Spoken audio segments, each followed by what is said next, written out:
जय हिंद दोस्तों आज के इस टॉपिक में हम पढ़ने वाले हैं मात्रक, यानी फिजिक्स में मात्रक, यूनिट या इकाई बोलो, ठीक है। तीन नाम है, मात्रक, यूनिट या फिर इकाई।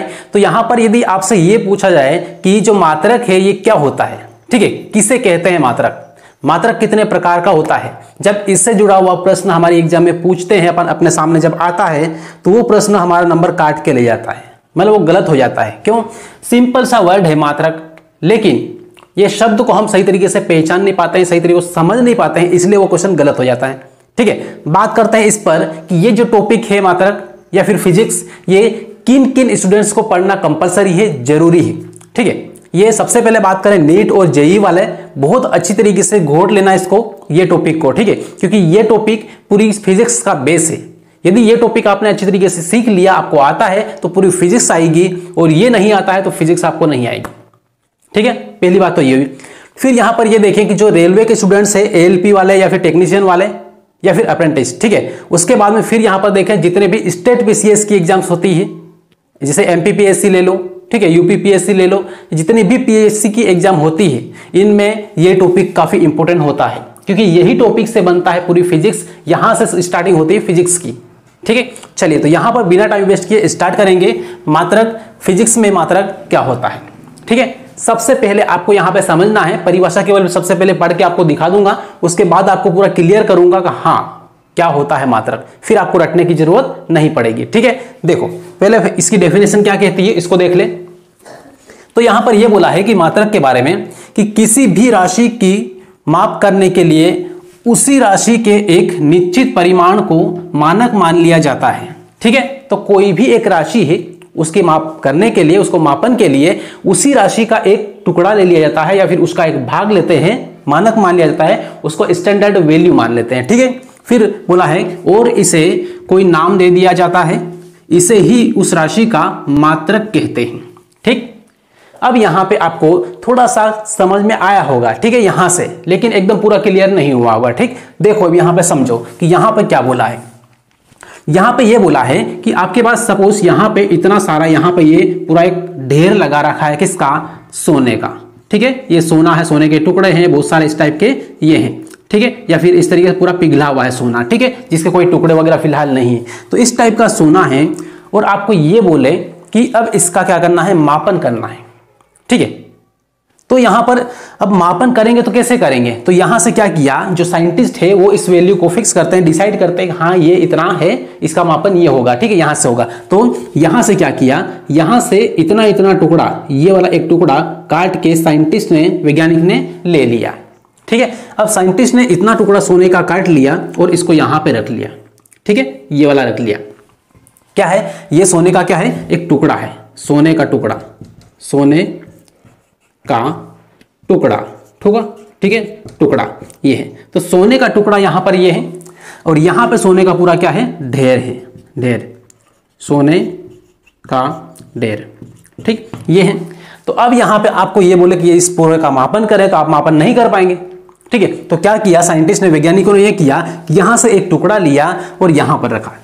ठीक है, और आपस में मिलकर डिसाइड किया कि हाँ ये जो टुकड़ा होगा इसको हम फिक्स मान लेते हैं। जैसे हम गणित में कोई चीज अपने को नहीं पता होती, जैसे मान लो आपको बोला है कि सोनू और मोनू में से सोनू की उम्र दी है, तो मोनू की उम्र कितनी होगी, आप क्या करते हैं, मान लेते हैं, माना मोनू की उम्र x है, x वर्ष है। ठीक है, तो इस तरीके से x वर्ष मान लेते हैं। इसी टाइप से साइंटिस्ट ने क्या किया कि यहां से एक टुकड़ा काटा, छोटा सा इसका एक अंश, और उसको मान लिया कि ये वाला क्या होगा, 1 कैरेट होगा, 1 कैरेट।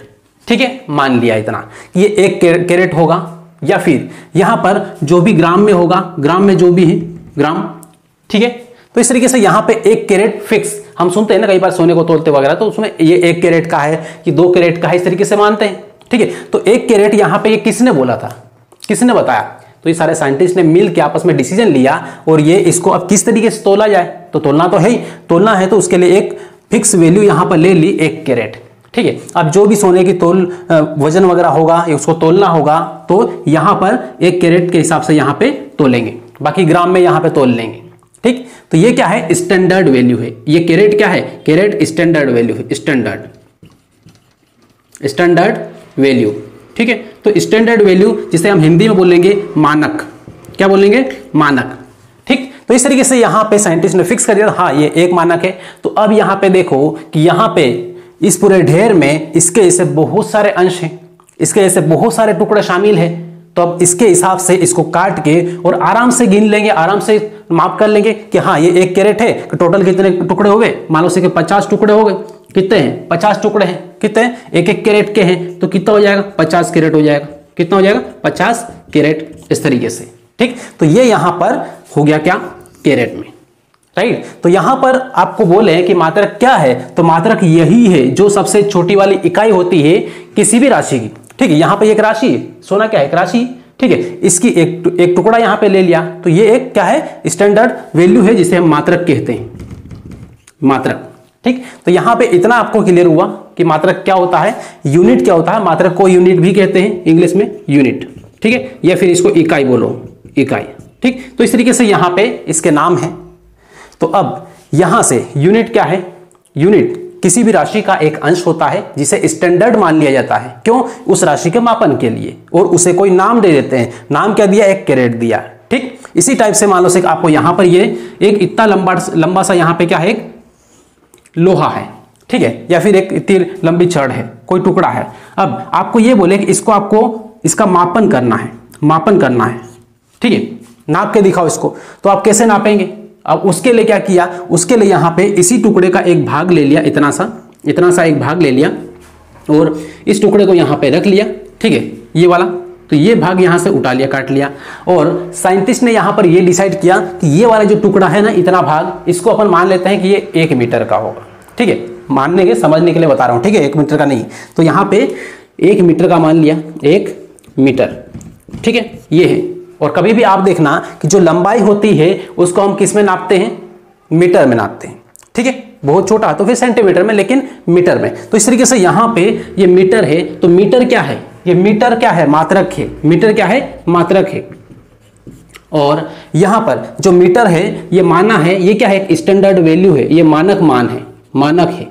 ठीक है, मानक मान। अब मानक मान का मतलब क्या होता है कि जिसे हर कोई माने, हर कोई समझे। ठीक है, तो यहां पे मान लो से कि 1 कैरेट बोल दिया, तो ऐसा नहीं कि यहां पे एमपी में 1 कैरेट को हिसाब से तोलेंगे, तो वहीं पर दूसरे जगह मान लो से कि केरल में चले जाएंगे या राजस्थान में चले जाएंगे तो दूसरा नाम होगा, तो ऐसा नहीं। 1 कैरेट यहां पर है तो 1 कैरेट हर जगह होगा। ठीक है, हर जगह उसकी वैल्यू वही है, उसका नाम वही है, राइट। तो इस तरीके से यहां पे 1 मीटर है तो हर जगह 1 मीटर में ही नापेंगे। अब 1-1 मीटर करके इसको आराम से नाप लेंगे। ठीक है, ये हुआ। और बाकी यहां पे बात करें इसकी कि यहां पर आपके पास बहुत सारे, एक इतना सा एक थैला भर के आपके सामने गेहूं दे दिए, बहुत सारे गेहूं हैं। ठीक है, इस तरीके से ये गेहूं है। अब गेहूं को नापने के लिए आपके लिए एक इकाई बनाई है, एक यूनिट बनाई है। वो यूनिट क्या है, तो किसी भी भार को जब नापते हैं उसको किस में नापते हैं, किलोग्राम में नापते हैं। ठीक है, तो अब यहां से क्या किया है, बहुत सारे गेहूं पड़े हैं, थैला सा भर के, बड़ा सा थैला भर के, और यहां से इतना सा गेहूं निकाल लिए। ठीक है, इतना सा गेहूं यहां पे निकाल लिए, ये वाला। अब ये गेहूं निकाल के सभी साइंटिस्ट ने मिलकर क्या किया कि इसको मान लिया कि ये वाला कितना होगा, कि 1 kg होगा। कितना है, 1 kg। ठीक है, तो इस तरीके से ये क्या है, सारी जो वैल्यू है ना, जो मात्रक है, ये सब मानी गई चीजें हैं, स्टैंडर्ड मतलब इंटरनेशनल लेवल पे फिक्स की गई चीजें हैं ये वाली। ऐसा नहीं कि ऊपर से किसी ने, भगवान ने आके बता दिया हाँ ये 1 कैरेट होगा, तो हाँ 1 कैरेट होगा, या फिर यहाँ पे ये बोल दिया कि ये 1 किलो होगा तो 1 किलो होगा। ठीक है, तो इस तरीके से ये क्या है कि इंसानों द्वारा एक फिक्स वैल्यू है, कि फिक्स की गई वैल्यू है, मानक मान है। ठीक, तो यहाँ पे 1 kg है, तो जो kg है ये क्या है, ये मात्रक है, मात्रक है। और इस मात्रक के हिसाब से, इस मात्रक से ही एक बड़ी राशि को मापा जाता है या फिर तोला जाता है। क्लियर है। तो अब यहां से इतना आपको समझ में आ गया है कि जो मात्रक होता क्या है, कि कोई भी बड़ी राशि हो उसका एक अंश जिसे स्टैंडर्ड मान लेते हैं और उसको एक नाम दे देते हैं। जैसे यहां पर कैरेट दिया, यहां पर इधर लंबाई यदि नापना है तो इसको मात्रक दिया, मात्रक क्या है ना, यहां पे जो मीटर है, मीटर क्या है, नाम है। ठीक है, उसी टाइप से मान लो गेहूं को तोलना है तो इसको केजी में तोलेंगे, तो केजी क्या है, ये क्या है, मात्रक है, यूनिट है। तो इस तरीके से यहां पे स्टैंडर्ड नाम है। ठीक है, तो वही क्या होता है, उस राशि का मात्रक होता है। मतलब इस राशि का सोने का मात्रक क्या है, ये कैरेट है, और बाकी लंबाई का मात्रक क्या है, मीटर है। और इधर यहां पे जो वजन है, वजन को तोलेंगे तो किसको, किलोग्राम में, तो यहां पे किलोग्राम ये मात्रक है। क्लियर है। अब यहां पर आपको कोई डाउट नहीं होगा। अब इसके बाद में फिर जाते हैं आगे और अब ये देखते हैं कि जो मात्रक होता है ये कितने प्रकार का होता है। How many kinds of units, ठीक है। तो यूनिट्स कितने टाइप्स की होती है उसको यहां पर देखेंगे, लेकिन उससे पहले आपको इसको लिखना चाहे तो लिख ले एक बार, इस तरीके से डायग्राम बना लें ताकि आपको रटने की जरूरत ना पड़े। बहुत सारे स्टूडेंट्स होते हैं जो साइंस बैकग्राउंड से ही है, लेकिन जब फिजिक्स पढ़ते हैं तो फिजिक्स समझ में नहीं आती है, ठीक है। क्यों? यही कारण होता है, बारीक बारीक चीजों को समझते नहीं कि होता क्या है यहां पर, ठीक है। इनको हल्के में लेते हैं। मात्रक पढ़ेंगे जब 11th में मात्रक पढ़ाते हैं, ठीक है, 11th में दूसरे वाले पार्ट में है, दूसरे वाले चैप्टर में, ठीक है। तो उस चैप्टर में जब क्लास में टीचर जब पढ़ाएंगे तो उस टाइम वो फोकस नहीं करेंगे, उस टाइम ध्यान नहीं देंगे, लेकिन यही मात्रक आगे चलकर उनको डुबा देते हैं, ठीक है। इसलिए यहां पर ध्यान रखना है, किसी भी बारीक चीज को हल्के में नहीं लेना है, बहुत बारीकी सीखना है उसको, ठीक। चलिए तो लिख लो इसको। चलिए दोस्तों, तो अब यहां पर देखते हैं मात्रक के प्रकार, ठीक है। तो मात्रक के कितने प्रकार होते हैं थोड़ा सा इसको देख लें। तो आपको यदि पता है मात्रक के कितने प्रकार होते हैं तो आपको कमेंट करना है और बताना है, ठीक है। डिटेल में आपको लिख देना है, ठीक है। अब लिखने में आपको टाइम नहीं लगेगा, एकदम से लिख दें। अब इसके बाद में फिर यहां पर देखेंगे जो मात्रक है कितने प्रकार के होते हैं। तो यहां पर मात्रक कितने, 2 प्रकार के होते हैं। पहली बात तो ये है, कौन कौन से थोड़ा सा इसको देखें। तो यहां पे देखो, पहला इधर और इधर, दूसरा वाला अपन इधर लिखेंगे, क्लियर है। तो 2 प्रकार कौन कौन से हैं। तो सबसे पहला वाला जो मात्रक है वो कौन सा है, मूल मात्रक है। कौन सा है, मूल मात्रक। तो यहां पर लिखेंगे मूल मात्रक, मूल मात्रक, ठीक है। तो मूल मात्रक हुआ। अब इसके बाद में दूसरा वाला कौन सा है, तो दूसरा वाला जो साइंस बैकग्राउंड से है उनको पता है, ठीक है। कौन सा वाला है, व्युत्पन्न मात्रक, व्युत्पन्न मात्रक, ठीक है। तो इस तरीके से यहां पे 2 टाइप के मात्रक होते हैं, एक मूल मात्रक होता है, एक व्युत्पन्न मात्रक है, ठीक है। तो शब्द जहां पे लिखे हैं मैंने, उन शब्दों को पढ़ के ही आपको समझ में आता है कि कौन सा मात्रक क्या होता है, ठीक है। मूल मात्रक क्या है, मूल मात्रक का मतलब क्या है कि जो मूल हो। मूल का मतलब यह है कि जो किसी और पर निर्भर ना हो, ठीक है। मतलब ऐसे मात्रक जो एक दूसरे पर निर्भर ना हो उसे हम क्या बोलेंगे, उसे मूल मात्रक बोलेंगे, ठीक है। और अब यहां पर व्युत्पन्न मात्रक क्या होता है, तो थोड़ा सा इसको देख लें। ऐसे मात्रक जो मूल मात्रक से बने हो, ठीक है। किससे बने हो, ऐसे मात्रक जो मूल मात्रक से बने हो या मूल मात्रक पर निर्भर हैं, उसे हम क्या बोलेंगे, व्युत्पन्न मात्रक बोलेंगे, ठीक। 2 पॉइंट यहां पे समझ में आए। सबसे पहले मूल मात्रक क्या होता है, तो देखो यहां पे ऐसे मात्रक जो स्वतंत्र हो, अर्थात क्या हो, एक दूसरे से स्वतंत्र, मतलब क्या है, एक दूसरे पर निर्भर ना हो, ठीक, ये है। अब जैसे एग्जांपल यहां पर ले, तो एग्जांपल के रूप में हम देखेंगे यहां पे, जैसे उदाहरण में क्या ले सकते हैं मूल मात्रक में। सबसे पहले आप ये बताओ कि जो द्रव्यमान है, ठीक है, ये द्रव्यमान किसी और पर निर्भर है क्या, नहीं है, ठीक है। द्रव्यमान किसी पर निर्भर नहीं है। तो इस तरीके से पहला वाला क्या है, द्रव्यमान।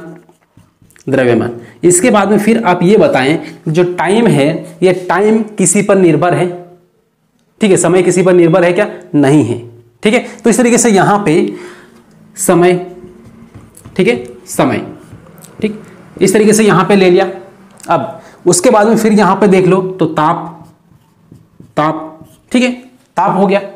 तो अब यहां पे आप ये बताओ, क्या द्रव्यमान समय पर निर्भर है, तो बिल्कुल नहीं है। इनका आपस में कोई संबंध है, तो बिल्कुल नहीं है, ठीक है। और समय का ताप से कोई संबंध है क्या, यदि समय नहीं होगा ताप नहीं होगा, ऐसा होगा क्या, नहीं होगा, बिल्कुल, ठीक है। तो ये तीनों के तीनों, ऐसे बहुत सारे और भी है, लेकिन ये तीनों के तीनों एक दूसरे पर निर्भर नहीं है, स्वतंत्र है, ठीक है, अपने आप में एक है, कोई किसी के बराबर नहीं है, ठीक। तो इस तरीके से यहां पे क्लियर हुआ। अब इसके बाद यहां पर देख ले, यहां पर क्या है, व्युत्पन्न मात्रक क्या होता है, सबसे पहले इसके बारे में लिख ले। ऐसे मात्रक जो मूल मात्रक पर निर्भर होते हैं या फिर मूल मात्रक से मिलकर बने होते हैं, ठीक है, उसे हम क्या बोलेंगे, व्युत्पन्न मात्रक बोलेंगे। क्लियर है इतना। अब लिख दें यहां पर, ऐसे मात्रक जो मूल मात्रक से, किससे, मूल मात्रक से बने हो उसे हम क्या बोलेंगे, व्युत्पन्न मात्रक बोलेंगे, ठीक है। शॉर्टकट में मैंने लिख दिया यहां पर। अब फिर यहां पर देखें, या फिर यहां पे ये भी बोल सकते हैं हम कि जो एक दूसरे पर निर्भर हो, ऐसे मात्रक जो एक दूसरे पर निर्भर हो। अब निर्भर कैसे वो भी बताऊंगा, ठीक है। तो यहां पे कोष्टक में ये भी लिख दे रहा हूं, जो एक दूसरे पर निर्भर हो, ठीक है, निर्भर हो। ठीक, ये यहां पर क्लियर है। अब यहां पे उदाहरण के तौर पे यहां पर लिख लें। उदाहरण में इसमें क्या ले लें अपन, सबसे पहले सबसे आसान तरीके से आपको समझ में आता है वो चीज ये है क्षेत्रफल, एरिया। ठीक है, तो एरिया क्या है या फिर क्षेत्रफल की बात करें, क्षेत्रफल। अब आप ये बताओ कि मान लो कि आपको क्षेत्रफल निकालना है। सपोज ले लिया आपने एक आयत का क्षेत्रफल, आयत का, ठीक है, इसका क्षेत्रफल। ठीक, तो क्षेत्रफल लेंगे तो क्षेत्रफल के लिए आपको किसकी जरूरत पड़ेगी, यहां पर किसी न किसी की जरूरत पड़ेगी। तो यहां पर ये लंबाई है तो ये लंबाई है, लंबाई की जरूरत पड़ेगी, और यहां पे चौड़ाई है ये वाली तो इसकी जरूरत पड़ेगी। ठीक है, लेंथ इनटू ब्रेथ। तो यहां पे लिखते हैं हम लंबाई, लंबाई गुणित चौड़ाई, चौड़ाई।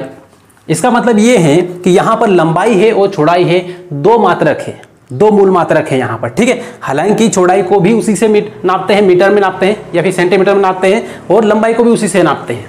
ठीक है, लेकिन जो मूल मात्रक है उससे मिलकर बना है क्षेत्रफल। ठीक है, यदि यहां पर ये दो ना हो और केवल एक हो तो फिर उसको क्षेत्रफल नहीं बोलेंगे। क्लियर है, फिर वो राशि नहीं बनेगी, मात्रक नहीं बनेगा। इसलिए यहां पर क्या बोलेंगे, जो क्षेत्रफल है ये कैसा है, व्युत्पन्न मात्रक है, मूल मात्रक से बना है। ठीक है, यहां पे लंबाई मैंने खैर लिखी नहीं है, लेकिन लंबाई क्या है, मूल मात्रक है। क्लियर है। अब इसके बाद फिर यहां पर देखें अगला वाला, अगला आप देखो तो आयतन, आयतन। तो आयतन का सूत्र क्या होता है, आयतन किन किन राशियों से मिलकर बना है या फिर किन किन यूनिट से बना है। तो यहां पे आयतन के लिए आप बोलेंगे तो लंबाई आएगा गुणित चौड़ाई भी आएगा गुणित ऊंचाई भी आएगा, इस तरीके से है। ठीक है, तो यहां पर तीन राशियां हैं, तीन मात्रक है, राशियां नहीं मात्रक है। तो तीन मूल मात्रकों से मिलकर क्या बना है, आयतन बना है। इसलिए आयतन क्या है, आयतन है व्युत्पन्न मात्रक। ठीक, अब इसके बाद देखो घनत्व, घनत्व। ठीक है, घनत्व क्या होता है, घनत्व क्या होता है, तो द्रव्यमान बटे आयतन होता है, इसका सूत्र होता है घनत्व। तो द्रव्यमान, द्रव्यमान बटे में क्या है, आयतन, आयतन। राइट, तो इस तरीके से यहां पर ये है, इसका सूत्र है। इसका मतलब ये है कि जो घनत्व है किससे बना है, एक तो द्रव्यमान है, और द्रव्यमान क्या है, मूल मात्रक है। ठीक है, और फिर आयतन है, तो आयतन यहां पे व्युत्पन्न मात्रक है, मूल मात्रक और व्युत्पन्न मात्रक दोनों से मिलकर बना हुआ है। इसलिए यहां पर इस घनत्व को हम क्या बोलेंगे, व्युत्पन्न मात्रक है। राइट, इसी तरीके से ले लो दाब, दाब भी क्या है, व्युत्पन्न मात्रक है।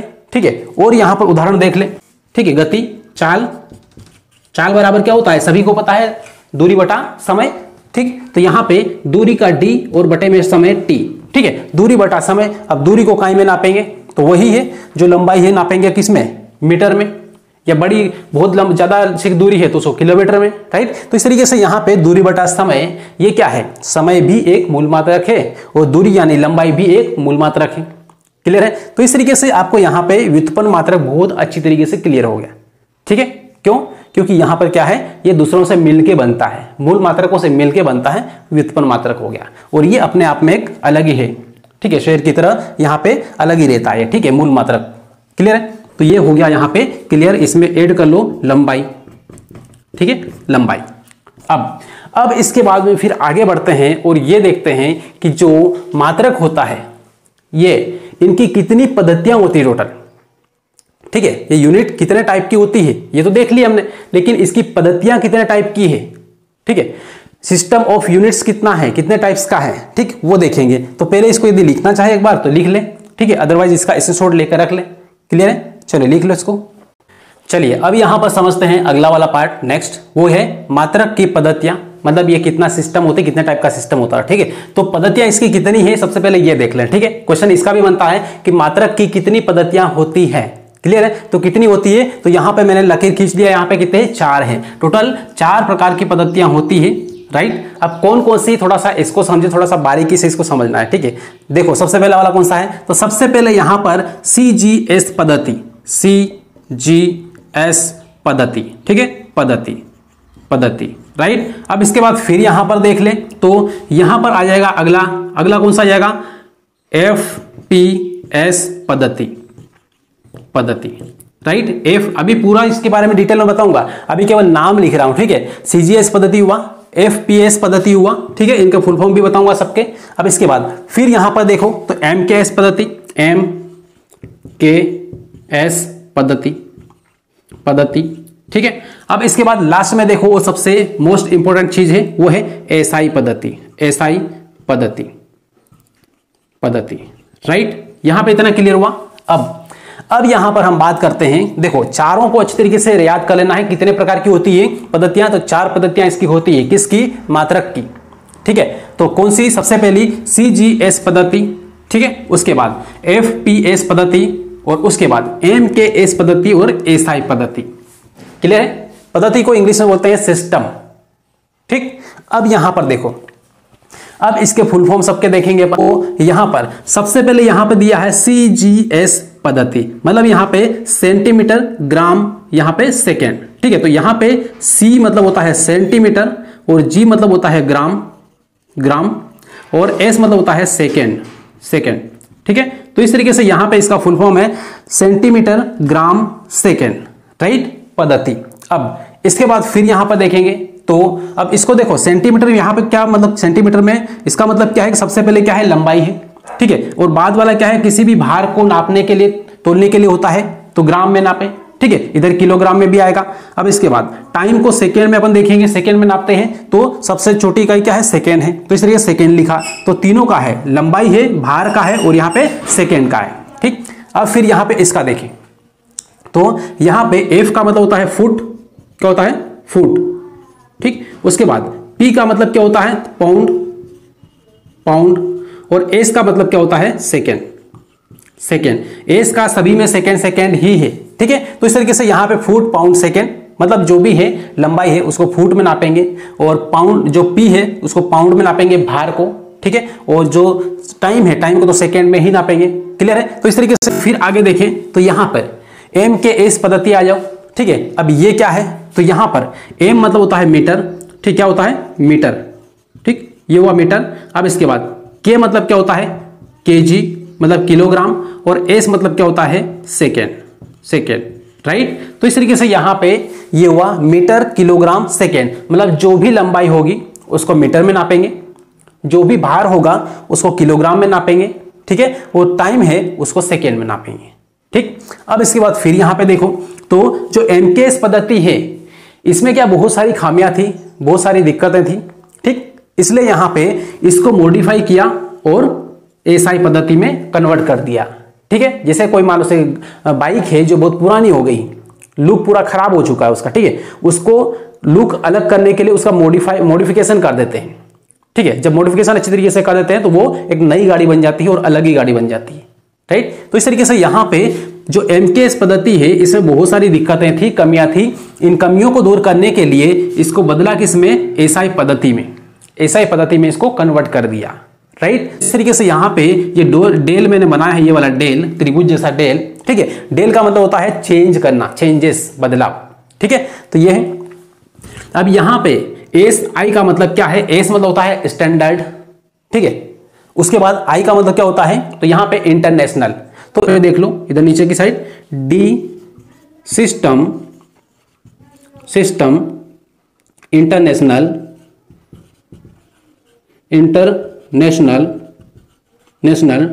D यूनिट्स, ठीक है, यूनिट्स। तो इस तरीके से यहां पे इसका फुल फॉर्म ये है। केवल इतना ही मत समझना कि यहां पर जो S है इसको सेकेंड समझ लिया या सिस्टम समझ लिया, ठीक, केवल इतना नहीं, इसका फुल फॉर्म पूरा विस्तारित रूप पे यहां पे मैंने लिखा है, ठीक है। इसका पूरा नाम क्या है, तो D system international, D units. Clear इतना। चलिए, तो यहां पे 4 प्रकार की क्या हुई, ये पद्धतियां हुई किसकी, मात्रक की। क्लियर इतना। अब यहां पे देखो थोड़ा सा, इसको देखो CGS पद्धति को, क्या बोलते हैं,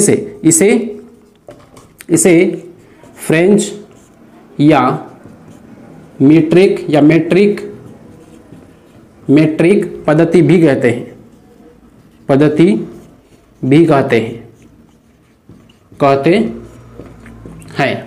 ठीक है। अब इसके बाद फिर यहां पर देखें तो इसको क्या बोलेंगे, फुट, पाउंड, सेकेंड बोलते हैं, क्या बोलते हैं इसको, ब्रिटिश पद्धति बोलेंगे, राइट। तो इस तरीके से यहां पे ब्रिटेन में इसको खोज किया, मतलब इसको बनाया एक प्रकार से ये बोल सकते हैं, इसलिए क्या है, ब्रिटिश पद्धति। या फिर ऐसा हो सकता है कि कोई ब्रिटिश वैज्ञानिक हो, साइंटिस्ट हो, उसने यहाँ पे इसका आविष्कार किया हो, उसने ये पद्धति दी हो, तो उसके नाम पे ये हो सकता है, ठीक है। तो इस तरीके से यहाँ पे क्या है, ब्रिटिश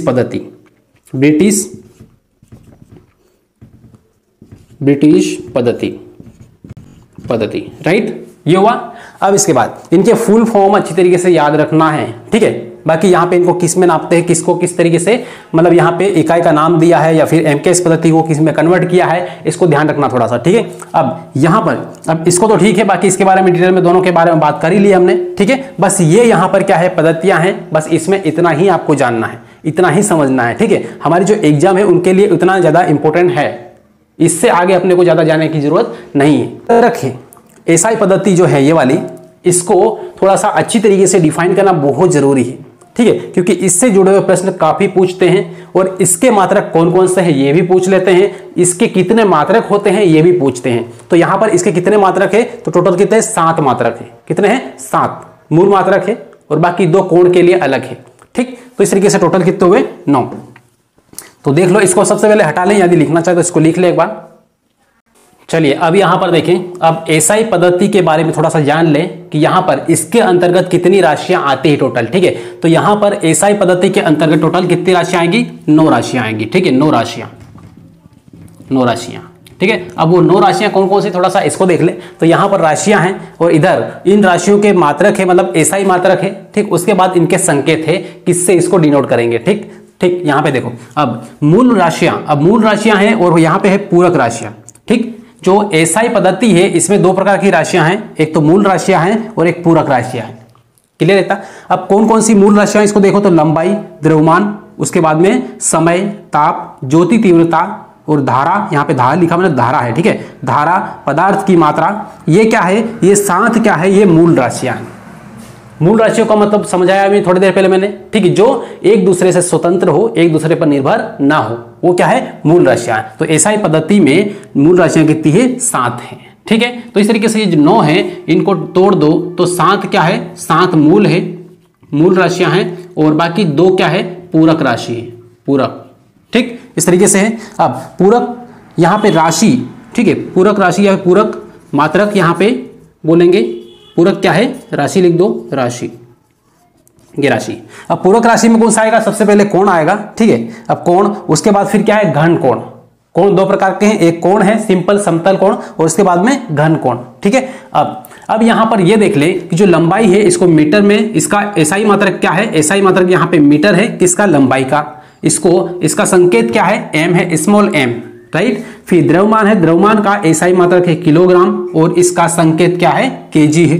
और यहाँ पे समय है तो समय क्या है, सेकेंड है इसका एसआई मात्रक और इसको एस से डिनोट करते हैं, ठीक है, स्मॉल एस है वो, बड़ा नहीं। उसके बाद ताप को यहाँ पे देखें, ताप के यहाँ पे क्या है, केल्विन। तो ताप का जो एसआई मात्रक है वो केल्विन है और यहाँ पर इसका संकेत क्या है, डी, ये के है, मतलब कैपिटल के है, ठीक है, स्मॉल वाला नहीं, कैपिटल है ये वाला, ठीक है, ठीक। अब इसके बाद फिर यहाँ पे देखें ज्योति तीव्रता, तो इसका जो एसआई मात्रक है वो क्या है, कैंडेला है और यहाँ पे इसका संकेत है वो C D, small C D है। यदि आपने ऐसा लिख दिया कैपिटल सी और डी तो फिर वो गलत हो जाएगा, ठीक है। ये कैडमियम का संकेत है, ये वाला C D, capital C D, ठीक है। इसका कैंडेला क्या है, स्मॉल सी डी, क्लियर है इतना। अब फिर यहाँ पे देखो धारा का मान लो से कि कोई धारा प्रवाहित होती है, ठीक है, करंट तार में मान लो से बहती है तो उस धारा का जो एसआई मात्रक है वो क्या है, एम्पियर है, मतलब एम्पियर में इसको नापते हैं। तो इसका यहाँ पर ए है, मतलब कैपिटल ए है, ठीक है। इसको स्मॉल ए नहीं लिखते हैं, कैपिटल ए लिखते हैं एम्पियर के लिए। पदार्थ की मात्रा के लिए क्या है, मोल है, मोल यहाँ पे स्मॉल लिखा हुआ, ठीक है, स्मॉल MOL, मोल, राइट। बात करें इसकी किसकी, पूरक राशि की, तो इसकी एसआई पद्धति की पूरक राशियां 2 है। एक कोण है जिसे हम रेडियन में नापते हैं, इसका संकेत क्या है, स्मॉल RD। और घन कोण, तो घन कोण को स्टेरेडियन में नापते हैं और इसका यहाँ पे संकेत क्या है, कैपिटल S और स्मॉल R, SR, राइट। तो इस तरीके से यहाँ पे ये जो सारा डाटा है पूरा क्लियर हुआ। अब इसके बाद अब ये जो क्लास है इसको यहां तक ही एंड करेंगे और बाकी अगली वाली जो क्लास रहेगी इसके आगे वाला पार्ट रहेगा, ठीक है, वो पूरा उसमें क्लियर करेंगे। इस वीडियो में आपको बस इतना काम करना है कि यदि ये वीडियो आपने ध्यान से देखा है तो आपको सबसे पहले बहुत बहुत धन्यवाद। और यहाँ इस चैनल पर यदि आप नए हैं तो चैनल को सब्सक्राइब कर लें, बेल आइकन जरूर दबा लें और जितना ज़्यादा हो सके इस वीडियो को शेयर करें। मिलेंगे अगली क्लास में। जय हिंद।